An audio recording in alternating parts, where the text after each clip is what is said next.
Hello coders. तो आज के इस वीडियो में हम बात करेंगे सीपीसी एग्जाम से रिलेटेड रिपीटेड क्वेश्चंस के बारे में। हमने एक पूरी सीरीज बनाई है जिसमें हम देखेंगे कि कौन कौन से क्वेश्चंस है जो कि रिपीट हो रहे हैं सीपीसी एग्जाम में। जैसे कि हमारा anatomy, physiology, compliance, medical terminology, हमारे सीपीटी के क्वेश्चन, आईसीडी के क्वेश्चन, एथिक्स के क्वेश्चन और कोडिंग गाइडलाइंस। तो चलिए शुरू करते हैं, एक एक करके देखते हैं हमारे रिपीटेड क्वेश्चन को। ठीक है, तो सबसे पहले हम डिस्कस करेंगे एनाटॉमी और फिजियोलॉजी के क्वेश्चंस को। तो जो हमारा पहला क्वेश्चन यहाँ पे है वो है organ which removes urine from urinary bladder to outside of the body। तो जो कौन सा organ है जो यूरिन को यूरिनरी ब्लैडर से बॉडी के बाहर लेके जाता है, तो वो है हमारा यूरेथ्रा। अभी नेक्स्ट क्वेश्चन है carry urine from renal pelvis to urinary bladder. तो यूरिनरी ब्लैडर से रीनल पेल्विस तक कौन लेके जाता है यूरिन को? ठीक है, तो वो है हमारा यूरेटर। ठीक है, अभी नेक्स्ट क्वेश्चन है वो है हमारा अर्टिकेरिया ऑल्सो नोन एज। तो अर्टिकेरिया को हम और क्या भी बोलते हैं? हाइव्स। तो एक्चुअल में हाइव्स होता क्या है?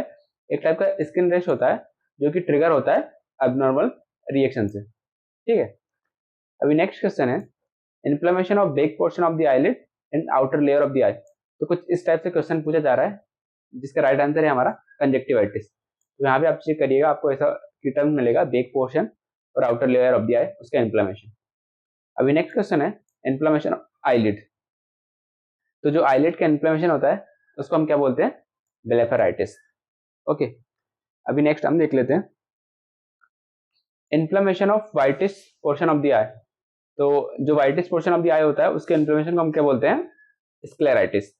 ओके, अभी नेक्स्ट क्वेश्चन देखते हैं which one of the following is a peripheral nerve. तो पेरिफेरल नर्व का एग्जांपल यहाँ पे पूछा गया है। जो हमारा राइट आंसर रहेगा यहाँ पे रहेगा हमारा ब्रेकियल प्लेक्सस। अभी नेक्स्ट देखते हैं फेलेंजिस और फेलेंगिजा। तो फेलेंजिस और फेलेंग किससे रिलेटेड है? ये क्या है? फिंगर बोन है। अभी अगला क्वेश्चन है हमारा मसल लोकेशन रिलेटेड क्वेश्चन। तो मसल की लोकेशन से संबंधित ये क्वेश्चन है। तो यहाँ पे पूछा गया है कि डेल्टोइड मसल की लोकेशन क्या है। तो डेल्टोइड मसल हमारी कहाँ पाई जाती है? शोल्डर में। अभी नेक्स्ट देखते हैं व्हाट इज इलेक्ट्रोमायोग्राफी। तो इलेक्ट्रोमायोग्राफी क्या होता है? तो जैसा कि इसके नाम से ही समझ में आ रहा है, इलेक्ट्रो मतलब इलेक्ट्रिकल, मायो मतलब मसल और ग्राफी मतलब रिकॉर्डिंग।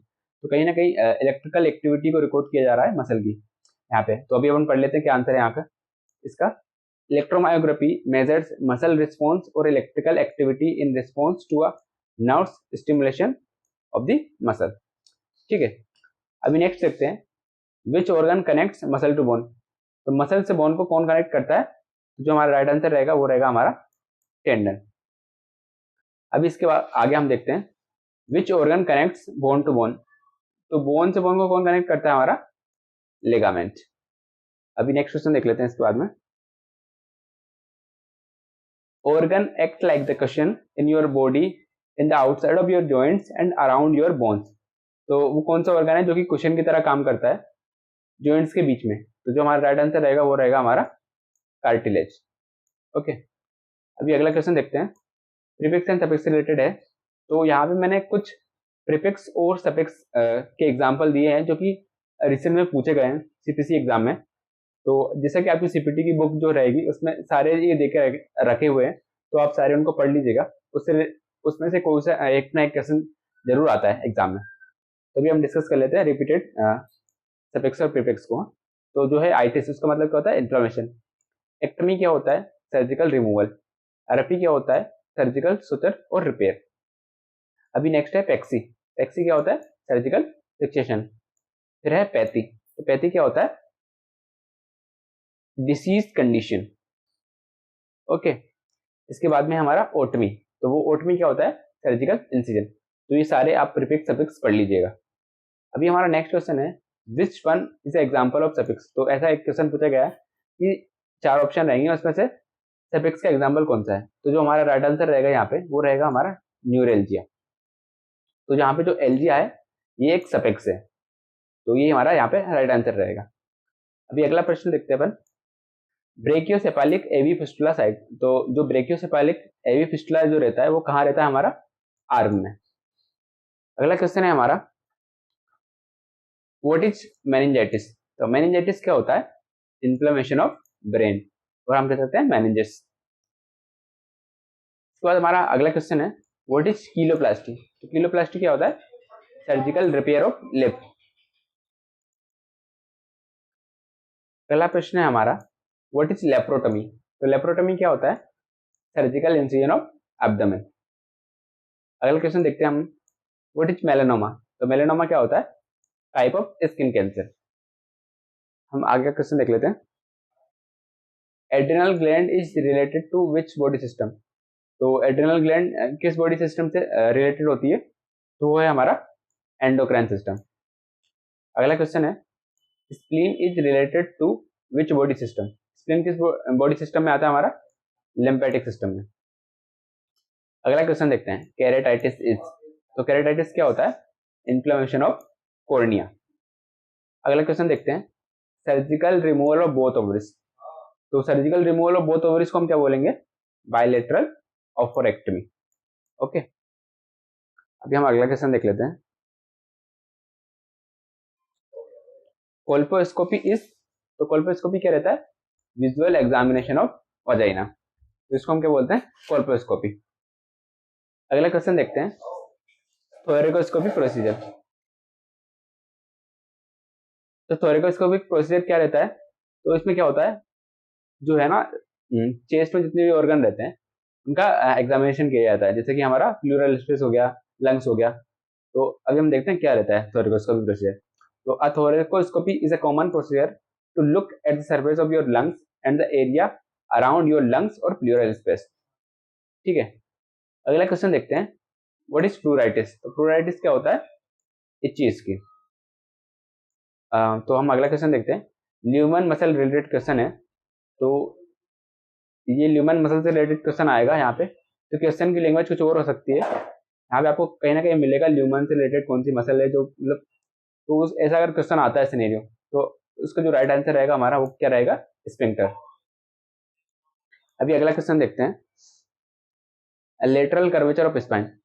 तो लेटरल कर्वेचर ऑफ स्पाइन जो होता है उसको हम क्या बोलते हैं? स्कोलियोसिस। अगला क्वेश्चन है लॉर्डोसिस और काइपोसिस से रिलेटेड क्वेश्चन है। तो लॉर्डोसिस क्या होता है और काइपोसिस क्या होता है? तो लॉर्डोसिस क्या होता है? Lordosis is a medical definition for an excessively curved spine in your neck और लोअर बैक। तो लॉर्डोसिस में होता क्या है, जो हमारी स्पाइन रहती है, जो हमारे नेक और लोअर बैक जो रीजन रहता है वहां से कर्व कर जाती है थोड़ी ज्यादा, तो उसको हम क्या बोलते हैं? लॉर्डोसिस। और काइपोसिस में क्या होता है? Kyphosis is a spinal condition where your spine curved outward more than it should. तो काइपोसिस में क्या होगा, हमारी जो स्पाइन है वो बीच में से कर्व कर जाती है बहुत ज्यादा, तो उसको हम क्या बोलते हैं? काइपोसिस। तो and another name for kyphosis is round back और हंच बैक। तो उसको हम राउंड बैक और हंच बैक भी बोलते हैं। अभी अगला क्वेश्चन है which of the following is major coronary artery. तो इससे रिलेटेड भी एक क्वेश्चन पूछा जा रहा है। तो कोरोनरी आर्टरीज का नाम आपको मालूम होना चाहिए, कौन कौन सी कोरोनरी आर्टरी रहती है। तो यहाँ पे मैंने दे के रखा है कोरोनरी आर्टरीज का नाम, तो आप पढ़ लीजिएगा। इससे रिलेटेड भी एक क्वेश्चन आ रहा है। लेफ्ट सर्कम्प्लेक्स हो गया हमारा, लेफ्ट एंटीरियर डिसेंडिंग हो गया, राइट कोरोनरी आर्टरी हो गई और लेफ्ट में। अगला क्वेश्चन है सीसमोइड बोन एग्जाम्पल। तो सीसमोइड बोन का एग्जाम्पल क्या है हमारा? यहाँ पे नी और नी के अपन बोल सकते हैं। अगला क्वेश्चन है डेक्रायो इज रिलेटेड टू द। तो डेक्रायो किससे रिलेटेड होता है? टीयर से। अगला क्वेश्चन देखते हैं ट्यूबरकुलोसिस। तो ट्यूबरकुलोसिस क्या रहता है? Bacterial infection of lungs. अगला क्वेश्चन देखते हैं हेपेटोमेगाली। हेपेटोमेगाली किसको बोलते हैं? एनलार्जमेंट ऑफ लीवर को। अभी नेक्स्ट क्वेश्चन देखते हैं blood flow in heart related question है। तो ब्लड फ्लो इन हार्ट जो रहता है इसको आप पूरा पढ़ लीजिएगा, इससे भी एक क्वेश्चन करंट में पूछा जा रहा है। तो अभी जो क्वेश्चन पूछा गया था वो पूछा गया था कि which carry blood from left ventricle to the body. तो लेफ्ट वेंट्रिकल से बॉडी तक कौन सी वेसल है जो ब्लड को लेके जाती है? जो हमारा राइट आंसर रहेगा यहाँ पे, तो वो हमारा रहेगा एयोर्टा। ठीक है, अगला जो क्वेश्चन है हम वो देख लेते हैं। ये है कि corpus luteum is related to the. तो कॉर्पस ल्यूटियम जो है वो किससे रिलेटेड है? तो जो कॉर्पस ल्यूटियम है वो है हमारे रिलेटेड फीमेल रिप्रोडक्टिव से, जो कहाँ पाया जाता है? ओवरीज में।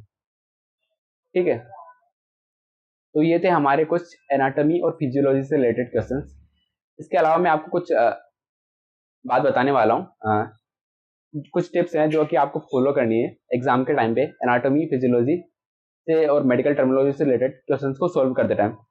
आपको एनाटॉमी और फिजियोलॉजी के क्वेश्चन जब आप सोल्व करेंगे तो आप HCPCS की बुक को रेफर करना, क्योंकि HCPCS की जो बुक है उसमें आपको क्लियर डायग्राम्स मिल जाएंगे एनाटॉमी और फिजियोलॉजी से रिलेटेड, जहाँ पे आप वेन्स की लोकेशन के बारे में मालूम कर सकते हैं, मसल की लोकेशन के बारे में मालूम कर सकते हैं, और जो भी आप बोन के बारे में आप मालूम कर सकते हैं। तो अगर कोई सा ऐसा क्वेश्चन आता है जो कि आपको नहीं पता है उसका आंसर, तो आप HCPCS की बुक उठाइएगा, उसमें एनाटॉमी और फिजियोलॉजी के डायग्राम बना के रखें, तो वहां से आप आंसर पिक कर सकते हैं। बाकी जो कुछ कुछ मेन टॉपिक हैं जो मैंने आपको बताए उसको आप पूरा पढ़ के जाइएगा। जैसे मैंने हार्ट फ्लो के बारे में आपको बताया है, बोन्स के बारे में आप पढ़ के जाइएगा, बोन्स की लोकेशन कहाँ रहती है। ठीक है, तो ये था हमारा वीडियो एनाटॉमी और फिजियोलॉजी के ऊपर। तो इससे आगे हम पूरी सीरीज बनाने वाले हैं जिसमें हम कंप्लायंस, HCPCS और हमारा जितना भी है ICD CPT सब डिस्कस करेंगे। तो आगे हम मिलते हैं नेक्स्ट वीडियो में।